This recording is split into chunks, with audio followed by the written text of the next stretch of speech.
آج عالموں کے بھی بڑے دشمن ہیں، اماموں کے بھی بڑے دشمن ہیں۔ آپ دیکھیں نا چوک چوراہے پر لوگ اماموں کو جان سے مار رہے ہیں، جان سے مار رہے ہیں، قتل کر رہے ہیں۔ یہ قوم اتنی بدبخت ہو چکی ہے کہ اپنے امام اور عالموں اور رہنماؤں کی پہچان نہیں کر پا رہی ہے۔ یہ قوم جو امام جو عالم اس کے باپ کا نکاح پڑھا کر کے اس کی جو ہے دونوں کے رشتے کو حلال بناتا ہے، اسی عالم کا وہ دشمن ہو گیا ہے۔ جو پیدا ہونے کے بعد جو عالم اس کا نام رکھتا ہے، اس کا نکاح کراتا ہے، اس کی جنازہ پڑھاتا ہے، اس کی مغفرت کی دعائیں کر رہا ہوتا ہے، اسی کا دشمن ہو گیا ہے۔ ابھی دیکھیے نا، یہ 3 دن پہلے اتوار کی بات ہے، آسام میں پورنیا کے ایک مولانا صاحب، مولانا تہذیب الاسلام صاحب، جو آسام میں امامت فرما رہے تھے، بہت بڑے عالم ہیں، بہت بڑا نام ہے، ایک ظالم بدبخت مقتدی نے اس کا گلا ریت کر کے فجر کے وقت اس کو جان سے مار دیا۔ اور کیوں مارا پتا ہے؟ یہی مسئلہ بتانے کی وجہ سے، یہی مسئلہ بتانے کی وجہ سے اس نے اپنی بیوی کو طلاق دے دیا۔ آیا امام صاحب کے پاس کہ میں نے اپنی بیوی کو 3 طلاق دے دی ہے، اب جو ہے مجھے ایسا کوئی تعویذ دے دیجئے میری بیوی میرے لیے حلال ہو جائے۔ کیا تعویذ کے ذریعے سے حرام بیوی حلال ہوگی؟ تم غصے میں جھگڑے میں جو ہے تم طلاق دے دو اور امام کے پاس تعویذ لینے کے لیے آؤ کہ ایسی تعویذ دے دیجئے کہ میری بیوی حلال ہو جائے۔ امام صاحب نے تو شریعت کا مسئلہ بتایا کہ میاں تعویذ سے حلال نہیں ہونے والی، جو طریقہ ہے شریعت کا قانون ہے کہ بیوی اگر کو تم نے 3 طلاق دے دی ہے وہ حرام ہو گئی، اب حلالہ کرنا پڑے گا، کسی اور سے نکاح کراؤ، اور اگر وہ چاہے تمہارے پاس دوبارہ آنے کی خواہش رکھتی ہے اس کا شوہر اگر پھر طلاق دے گا پھر تم دوبارہ نکاح کر سکتے ہو، یہ شریعت کا قانون ہے۔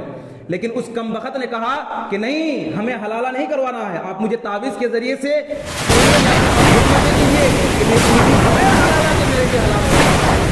انہوں نے کہا کہ نہیں، میرے بات کا ایک گھر کی جو ہے قانون ہے، یہ شریعت کا قانون ہے، نبی کے گھر کا قانون ہے، جو نبی نے کرنا دیا نہیں ہوگا۔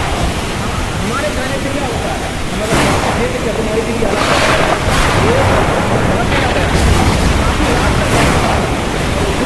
کے لیے کہ آپ کو جو ہے جان سے مار دیں گے، وہی پیچھے نماز پڑھتا تھا اور جو ہے کہتے ہیں کہ متولی میں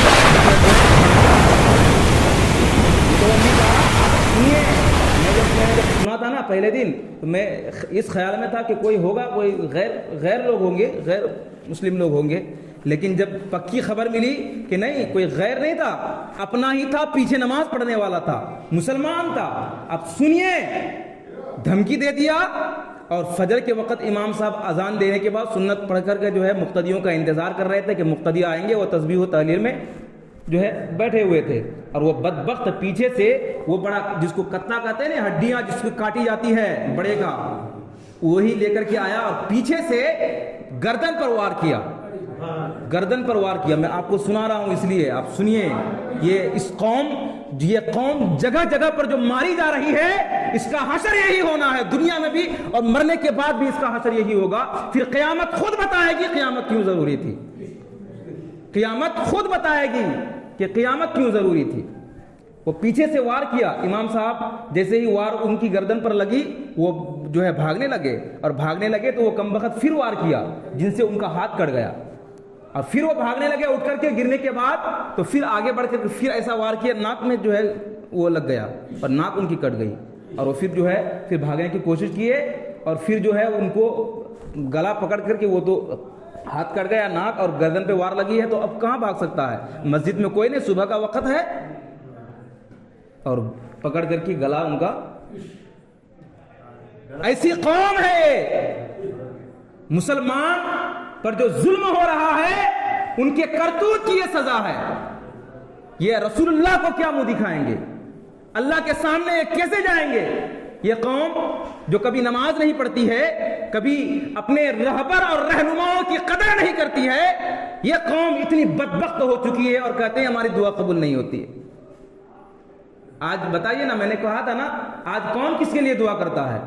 آپ اپنے بھائی کے لیے دعا کرتے ہیں، پڑوسی کے لیے نہیں دعا کریں گے، اپنے لیے صرف دعا کرتے ہیں۔ لیکن ایک امام، ایک عالم ہے جو ہر وقت پوری قوم کے لیے دعائیں کر رہا ہوتا ہے، یہی عالم ہے، یہی امام ہوتا ہے، پورے مقتدیوں کے لیے 5 وقت کی نماز میں دعا کر رہا ہوتا ہے۔ کوئی دوسرا دعا نہیں کر رہا ہوتا ہے. تو جو آپ کی دنیا اور آخرت کی سنوارنے کی کوشش کر رہا ہے اسی کا آپ دشمن ہے, اسی کی فکر نہیں ہے آپ کو, اسی کی قدر نہیں ہے آپ کو, تو پھر آپ کی حالت پر کون روئے گا؟ اللہ تبارک و تعالی سمجھ کی توفیق عطا فرمائے. اور دیکھیے نا, یہ ہے ابھی 15-20 دن پہلے ایک اور یہ حادثہ آیا کہ ایک امام صاحب نے, وہ نیوز میں خبر چھپ گئی, امام صاحب نے خودکشی کر لیا. امام صاحب نے خودکشی کر لیا. خودکشی کا نام دیا جا رہا ہے. کسی نے جو ہے یہ کہا کہ نہیں یہ خودکشی نہیں ہے, وہاں کے لوگوں نے ان کو مار ڈالا چپکے سے اور اس کو خودکشی کا نام دیا جا رہا ہے. ایسا ہو رہا ہے. اور ایک جگہ جو ہے, اور یہ تو لگاتار ہر مہینے آپ پورے ہندوستان کی خبر پڑھیں گے آپ, فلاں جگہ امام کو مار دیا, فلاں جگہ امام نے خودکشی کر لیا. جہاں خودکشی کی بات آتی ہے نا تو وہاں آپ سمجھ جائیے کہ وہاں سازش ہے, مار دیا جاتا ہے اور خودکشی کا نام دے دیا جاتا ہے. تو یہاں تو مسلمان ہی مسلمانوں کے ہاتھوں محفوظ نہیں ہے. ان اللہ لا یغیر ما بقوم حتی یغیروا ما بانفسہم. اللہ تبارک و تعالی کسی بھی قوم کی حالت کو تب تک نہیں بدلتا ہے جب تک وہ قوم خود اپنی حالت بدلنے کے لیے کوشش نہیں کرتا ہے.